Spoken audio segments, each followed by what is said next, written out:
भारतवर्ष के ऐतिहासिक एवं गौरवमयी 72 गणतंत्र दिवस 26 जनवरी के उपलक्ष्य में आप सबको मेरी ओर से शुभकामनाएं। असंख्य देशभक्तों, वीरों और वीरांगनाओं के अदम्य साहस और बलिदान के फलस्वरूप यह दिन फलित हुआ, परंतु भारतवर्ष में आतताइयों द्वारा भारत को गुलाम बनाने का जो प्रयास था वो 1000 वर्षों से भी पुराना है।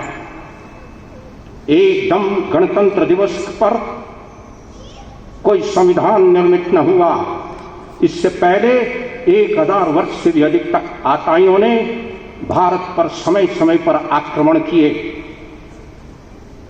और 15 अगस्त 1947 को सबसे बाद में जो शासक आए वो ब्रिटिश सरकार थी। मैं पूरा इतिहास जो 1000 वर्षों से अधिक का है उसको 5 मिनट में सुनाना बहुत गुरुतर कार्य है। 15 अगस्त 1947 को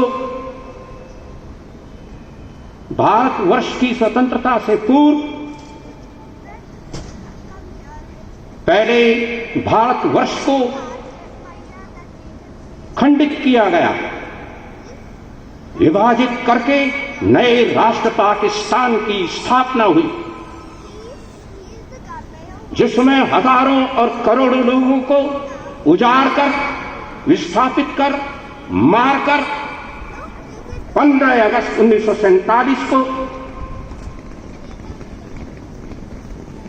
भारत को मध्यरात्रि में स्वतंत्र घोषित किया गया, जो भारतवर्ष को असहनीय पीड़ा दे गया।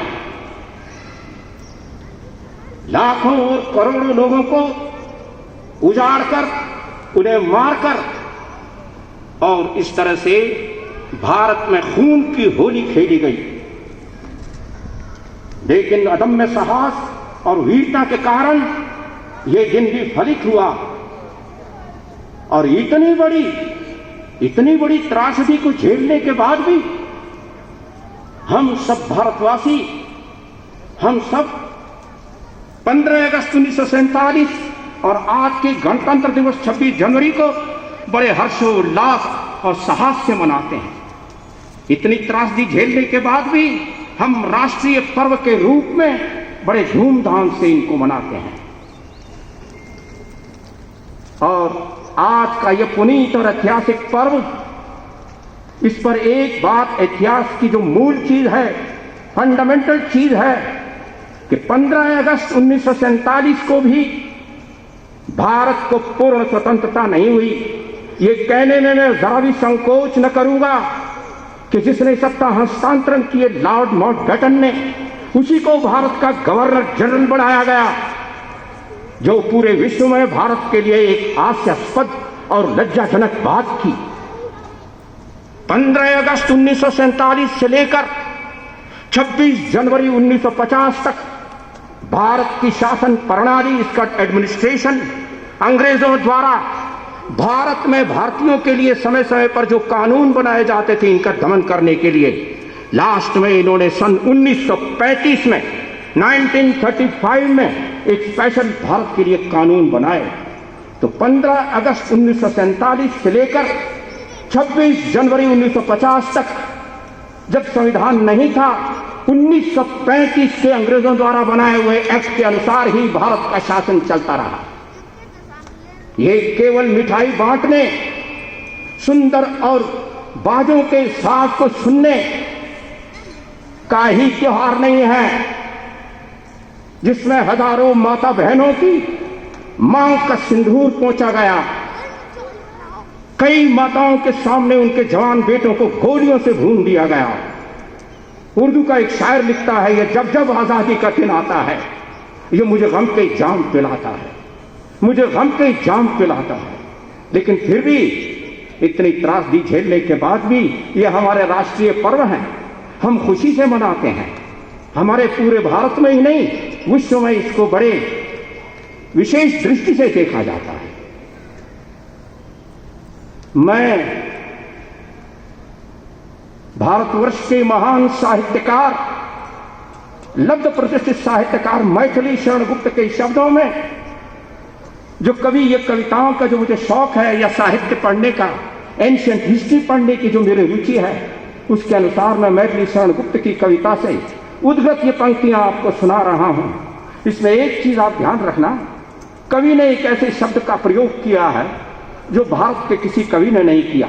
जैसे एक सज्जन है, एक दुर्जन है, ऐसे ही उन्होंने शहीदों की मृत्यु को, विद्वानों की मृत्यु को, जिन्होंने मनुष्यता के लिए अपने प्राणों का संसर्ग किया, उसको समृत्यु का दर्जा दिया कि मृत्यु तो सबकी होती है, ऐसे लोगों की समृत्यु हुई। तो उनकी कविता जो साकेत नामक ग्रंथ में है, उसमें से कुछ पंक्तियां आपको सुना रहा हूं। विचार लो कि मृत्यु हो, न मृत्यु से डरो कभी। विचार लो कि मृत्यु हो, न मृत्यु से डरो कभी। मरो परंतु यो मरो कि याद जो करे सभी। उही न समृत्यु, उही न समृत्यु तो वृथा मरे वृथा जिए।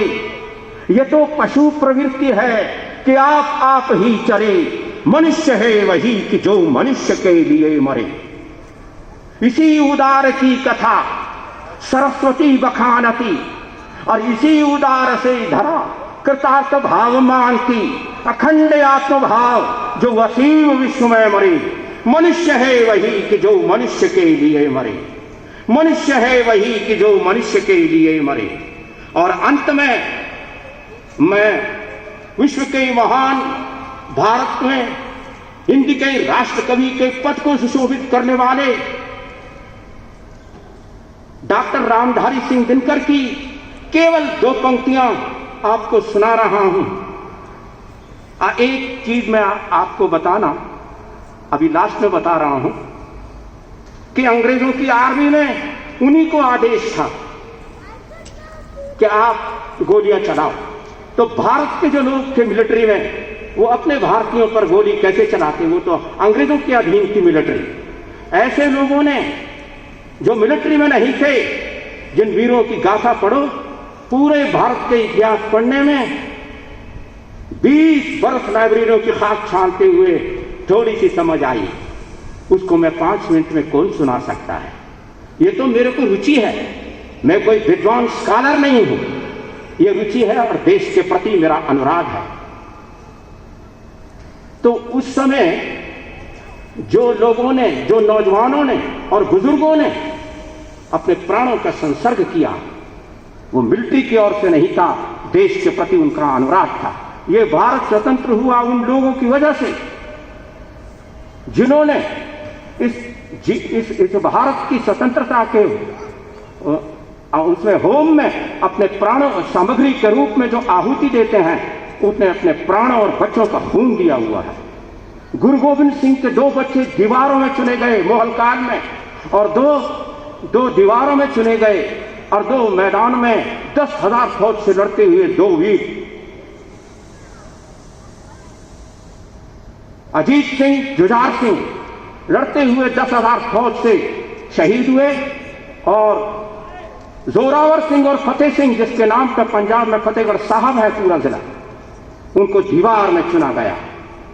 ये दिन वो है।